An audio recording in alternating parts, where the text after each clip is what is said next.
बिहार में पंचायत चुनाव का बिगुल बज चुका है और जैसा कि मैंने आपको बताया, लगातार मैं चरणबद्ध तरीके से तमाम नेताओं से बात कर रहा हूं और जानने की कोशिश कर रहा हूं कि वो जो चुनाव में जा रहे हैं वो किन मुद्दों के साथ जा रहे हैं। चूँकि पंडोल रहिका ये जो प्रखंड है मधुबनी जिला का, इसके बाद हम लोग का दरभंगा पड़ा होगा, मुजफ्फरपुर होगा, हर जगह हम जाएंगे चरणबद्ध तरीके से।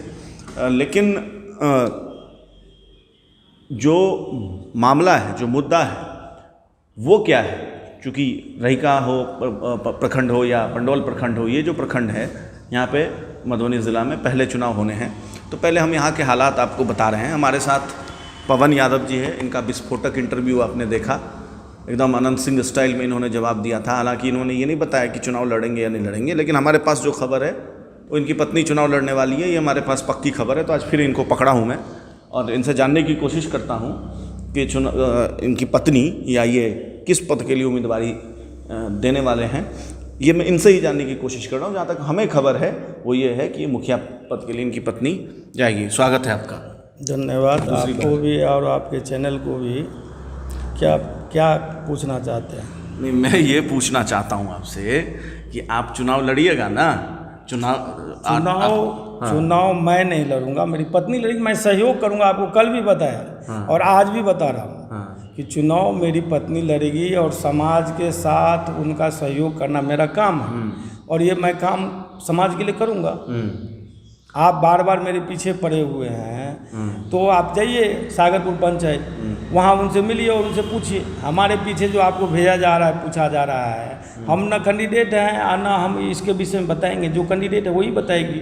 अरे तो आपकी पत्नी कैंडिडेट हुई तो आपकी ही तो दावेदारी होगी ना? मेरी ही दावेदारी है और चुनाव तो लड़ेगी है, तो मैं बोल रहा हूँ चुनाव लड़ेगी। किस पद पर लड़ेगी? उसको तो वो जाने, हम क्या बोले इसमें। अरे आपकी पत्नी है, आपको तो पता होगा ना? पता है, लेकिन मैं जब तक वो नहीं बोलेगी तब तक हम कैसे समाज को आगाह करेंगे? समाज में आएगी वो बोलेगी। तो आप बोल रहे हैं कि आपकी पत्नी घोषणा करेगी तभी आप बोलेंगे? बिल्कुल बिल्कुल, उनके साथ मैं खड़ा रहूँगा, आपको इंटरव्यू दूंगा। आपको क्या बोलने में दिक्कत है?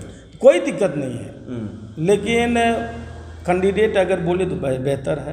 तो आप चाहते हैं कि वही घोषणा करेगी? वही मैदान में वही 1-2 दिन में आपको घोषणा कर देंगे। चलिए, अब मुझे ये बताइए कि मैं क्षेत्र में घूमा हूँ, बहुत लोग तो नहीं लेकिन कुछ लोग ऐसे हैं जो आपका विरोध कर रहे हैं, आपकी पत्नी का, मतलब आपका या आपके पत्नी का जो भी कहें, वो अगर मैदान में उतरती है तो उसका विरोध कर रहे हैं। तो ऐसा क्यों है? विरोध कैसे नहीं करेगा? पवन यादव गांव में खुला किताब है, इसमें कोई डाउट नहीं। लेकिन गांव के और अपने पंचायत से बाहर निकलने के बाद तो मैं अनंत सिंह हूँ। मैं अपना आइडियल अनंत सिंह को भी मानता हूँ। मैं अगर बाहर निकलता हूँ, पंडोल ब्लॉक जाऊँ, अंचल जाऊँ, मेरे गांव में आप जाके पूछिए, बहुत मेरे ब्लॉक के मित्रगण है जिसको तकलीफ है कि भाई पवन यादव नहीं आवे। क्यों तकलीफ है? तकलीफ कैसे नहीं रहेगा? बहुत हाथ पैर मारने वाले हैं। और दूसरी बात क्या है कि कोई भी हो, पवन यादव दब के सिर्फ पंचायत में रह सकता है। पंचायत के बाहर हमला तो होगा, गड़बड़ होगा तो उसके लिए चाहे हमको जहाँ भी जाना पड़े, पदाधिकारी का पावर है। किस पे हमला होगा? जो आदमी सामने में आएगा, पदाधिकारी जो सही से मेरे जनता को टहलाएगा, घुमाएगा, फिराएगा। मेरा नाम लेके अगर ब्लॉक पे जनता गया और उसका काम नहीं हुआ तो दुर्भाग्य नहीं पवन यादव का और सागरपुर पंचायत। मेरे गांव में ब्लॉक है, मेरे गांव में ब्लॉक है और उस गांव की जनता को अगर किसी छोटा से लेके बड़ा पदाधिकारी को घुमा दिया तो मेरी गांव की बेइज्जती होगी और पवन यादव बेइज्जती बर्दाश्त नहीं करेगा। नहीं, आप ये बोलते हैं हमला होगा, आप बोल रहे हैं बर्दाश्त नहीं करेंगे। बिल्कुल नहीं करेंगे। ये तो एकदम दबंगई बाहुबली वाली बात हो गई। जो काम नहीं करेगा, सरकार का जो तंत्र है, जो काम नहीं करेगा उसके लिए दबंगगिरी तो करना ही पड़ेगा ना। काहे नहीं करेंगे? ये अपराध है। नहीं तो दबंगई करके आप चुनाव थोड़ी जीतेंगे। चुनाव जीतना मेरा, मैं तो वैसे भी दबंगगिरी करता हूँ। गांव में हमारे विषय में आप पूछिएगा तो बोलेगा खुला किताब है, लेकिन बाहर मेरे गांव के आदमी कहीं जाते हैं और उसको मिल जाता है। इस खुले किताब में क्या क्या है ये बताइए? खुले किताब में बहुत है, सिर्फ जनता का मान और सम्मान का ख्याल है। जो आप देखिए, आप अभी से बोल रहे हैं कि आप दबंग हैं, आप हमला कर देंगे, इस तरीके का भाषा का आप क्या कहना चाहते हैं? मेरे गांव के आदमी कहीं जाए और उसको कोई धक्का मार के बाहर कर दे तो मैं चोर बन जाऊं? तो नहीं, मैं डर के आ जाऊं? फिर तो आपके गांव के, आपके पंचायत की जनता को भी डर होगा ना। आपको नहीं पता है मेरे पंचायत के विषय में। फिर तो मुझे भी अभी डर लग रहा है कि मैं आपका इंटरव्यू कर रहा हूं। नहीं, डरने की जरूरत नहीं है, डरने की जरूरत नहीं है। सबसे हम लोग तो सुरक्षित चले जाएंगे ना यहाँ से। नहीं एकदम बिल्कुल। देखिए हमारे गांव जैसा गांव तो पूरे बिहार में नहीं है। जहाँ पर आप गांव में घूमिए और 8200 आदमी इस गांव में रहता है, और 8200 आदमी कोई किसी पर अगर हमला भी, अगर कोई दुखी भी है तो सामने नहीं आए। मैं आपको पहले भी बोल दिया हूँ कि मेरा आइडियल समाज में हमारे गांव के 2-3 प्रमुख आदमी हैं जिनका बरसों गुजर जाने के बाद भी गांव में उनका इतिहास रहा है। आज भी उनके नाम से लोग सागरपुर पंचायत को जानते हैं। और मैं बहुत किस्मत वाला हूँ कि इस गांव को इतना पहचान वो दिलाया। आप किस्मत वाले हैं। हाँ। आपका गांव स्वतंत्रता सेनानियों का गांव है। बिल्कुल ठीक है, बिल्कुल। इतना ही नहीं, मेरे गांव में तो माओवादियों के साथ लड़ते हुए मेरे गांव के श्री रामचंद्र यादव जी मेरे चाचा हैं, शहीद हुए हैं। गोली उनके माथे पे लगा है। आप शहीदों के परिवार से हैं। हाँ। आप स्वतंत्रता सेनानी के गांव से हैं, आप समाजवादी नेता के गांव से हैं। हाँ। आप बोलते हैं कि आप दबंग हैं, हमला कर देंगे, मारपीट, पता है क्या क्या बोल रहे हैं आप। नहीं, मारपीट की बात नहीं, आप हमारी बात को ध्यान नहीं दी। हाँ। नहीं, हमारे गांव का आदमी, अगर मैं कोई कैंडिडेट में बनता हूँ, जीतता हूँ, वो आदमी अगर कहीं गया, मधुबनी गया, कहीं भी गया, ऑल ओवर कहीं भी गया, वो कहा जो सागरपुर से आया है, फलाने आदमी मेरे नेता है, मुखिया है, सरपंच है, जिला परिषद, कोई कुछ पद कुछ है, किसी पद पे है, और पवन यादव का नाम लेके पदाधिकारी भयभीत नहीं हुआ, तो ये तो धिक्कार ना नेतागिरी करने में। फिर तो ये डरा के काम करना हुआ ना। बढ़िया बात है। जनता के लिए भय होना चाहिए। पब्लिक वो जो कुर्सी पर बैठा उस व्यक्ति को काहे नहीं होगा। अगर मैं कुर्सी पे हूँ तो मेरे से बिना पूछे हुए केस नहीं होना चाहिए। फिर मेरा नेतागिरी कैसे? तो फिर तो मान के चले, ऐसे में कोई अपराधी अपराध कर देगा तो फिर कौन अपराधी अपराध कर देगा? मेरे गांव में ना कोई अपराधी है ना कोई चोर है। आप बोले ना अभी इंदिरा आवास फला ठिकाना, अपने गांव में अगर कोई आदमी, इंदिरा आवास पे पूछूंगा मैं, वो उस पर मैं आता हूँ, तो मैं उस सवाल पूछ ही लेता हूँ क्योंकि मतलब प्रधानमंत्री आवास हो गया है, इंदिरा आवास भी लोग आम भाषा में, गाँव की भाषा में बोलते हैं। इंदिरा आवास में अभी घूम रहा था तो हर मुखिया या हर मुखिया प्रत्याशी दावा करता है पहले कि भाई मैं आऊँगा तो भ्रष्टाचार नहीं होगा, जितनी भी सरकारी योजना है आप तक पहुँचेगी, सीधे सीधे बिना घूस लिए हुए पहुँचेगी। लेकिन मैं तो आपके पंचायत में घुमा हूँ और एक दिन नहीं 3-4 दिन लगातार घुमा हूँ। मेरे सहयोगी मीडियाकर्मी जो हैं, जो सहयोगी पत्रकार सब हैं, वो भी घूमे हैं। लगातार ये शिकायत आई है कि इंदिरा आवास में पैसा लिया गया है। हर जगह से नहीं, लेकिन कुछ जिन इलाकों में मैं घुमा हूँ जिनको मिला है तो बोल रहे हैं कि या तो मिला नहीं है या मिला है तो पैसा लेके मिला है। शौचालय जिसको मिला है, शौचालय का पैसा, तो उसमें भी रिश्वत की बात आ रही है। ये जनता जो कह रही है, जिसको मैंने दिखाया है अपने चैनल पे, मैं उसकी बात कर रहा हूँ, मैं अपने तरफ से बात नहीं कर रहा हूँ। तो एक सवाल ये होता है कि क्या इस आरोप में सच्चाई है। दूसरा कि आप कैसे सुनिश्चित करेंगे जीतने के बाद, अगर आपको जनता आशीर्वाद देती है तो, कि ये आपके शासनकाल में, मतलब आपकी पत्नी, हालांकि आप खुलासा नहीं कर रहे हैं कि आप किस पद के लिए चुनाव लड़ेंगे, लेकिन अगर जो हमारे पास खबर है कि आपकी पत्नी मुखिया पद के लिए लड़ेगी, तो ये कैसे सुनिश्चित होगा कि आपके शासनकाल में या आपके पत्नी के शासनकाल में आप उनसे पैसा नहीं लेंगे और अब तक जो हुआ है वो आप नहीं करेंगे? देखिए, सबसे पहली बात तो मेरे गांव में आपके रिकॉर्डिंग करवाऊं, आपके अपने गांव का हंसी कराऊं, मेरे गांव में क्या हो रहा है नहीं हो रहा है। ये तो पहला बेवकूफ़ मैं होऊंगा अपने समाज में, जहाँ तक मेरी जानकारी है, कि अपने गांव के व्यक्ति को उजागर टेलीविज़न पर करूंगा। मेरे गांव में ये हो रहा है वो हो रहा है, ये नहीं कहूँगा। अगर हो रहा है तो उसको बंद करूँगा। ये मेरी आपसी समझौता होगा, आपसी जो मतभेद है उसको दूर करूंगा। इसमें कौन सी बड़ी बात? मेरे गांव में क्या हो रहा है, झगड़ा हो रहा है, लड़ाई हो रहा है, इसमें बाहरी के झगड़ा लड़ने की तो भ्रष्टाचार का मुद्दा है। भ्रष्टाचार देखिए, पवन यादव, देखिए बहुत आदमी को टेंशन है, पवन यादव कुर्सी पर ना बैठे। इसका कुछ आदमी समाज में, किस तरह के आदमी को बताइए? जैसे पवन यादव आ गया तो ये सब होगा। हम तो सुनते नहीं, हम तो अपना रास्ता खुद बनाते। अनंत सिंह जेल से गए, चुनाव जीत गया। कैसे जीत गया हमको बताइए? कुछ किया है तब ना। घर पे अपने जेल में है और 10,000 20,000 आदमी घर पे भोज हो रहा है, बात हो रहा है, क्या है कारण? क्या है? पैसा नहीं, रुतबा और काम। अनंत सिंह के इलाका में उसके नाम से लोग जाना जाता है। मैं भी अगर सफल हुआ, मैं भी अगर जीवन में सफल होऊंगा तो बहुत जो है, गांधी है, अनंत सिंह जहाँ जिसकी जरूरत होगी यूज़ करूँगा। कहीं अगर किसी पदाधिकारी को पैर पकड़ना पड़ेगा समाज के काम कराने वो भी करूँगा। मतलब जहाँ जरूरत होगी गांधीगिरी की वहाँ गांधीगिरी करेंगे। एक हाथ गर्दन और दूसरा पैर पे, जिसका इस्तेमाल हमको करना पड़ेगा कर लेंगे। हाँ, पैर दबाना होगा तो पैर भी दबा बिल्कुल, काहे नहीं दबाएंगे, समाज का भला नहीं हो रहा है भाई। गर्दन दबाना होगा गर्दन भी दबाएंगे, दबाना चाहिए।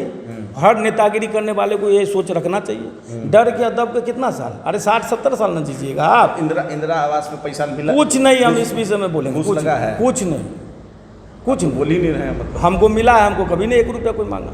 आपसे नहीं लिया? हाँ। अच्छा, लेकिन शिकायत तो है पब्लिक? शिकायत है, ये हमारे समाज जाने। हम जब इस जिम्मेवारी पर बैठेंगे तो हम सब कंट्रोल करेंगे। अब अप्रत्यक्ष रूप से हम आपको बोल दिए ना कि मेरा आइडियल रहे हैं जलदारी बाबू और मोतीउर रहमान सरपंच साहब रहे हैं। बहुत बढ़िया हमारे गांव में समीकरण है।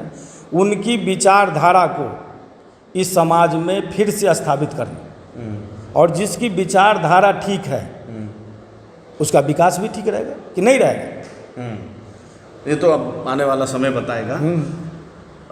दूसरा एक सवाल ये बनता है कि चूँकि आप जातीय समीकरण की बात आपने कहा कि समीकरण सब कुछ ठीक है, लेकिन आपके गांव में ना बहुत मिक्स पॉपुलेशन है। मुस्लिम भी है, भूमियार भी है, ब्राह्मण भी है, यादव भी हैं, दलित भी है। तो मेरा ये सवाल है कि कहीं अनंत सिंह का नाम लेके आप एक कास्ट को तो इम्प्रेस करने की कोशिश नहीं कर रहे?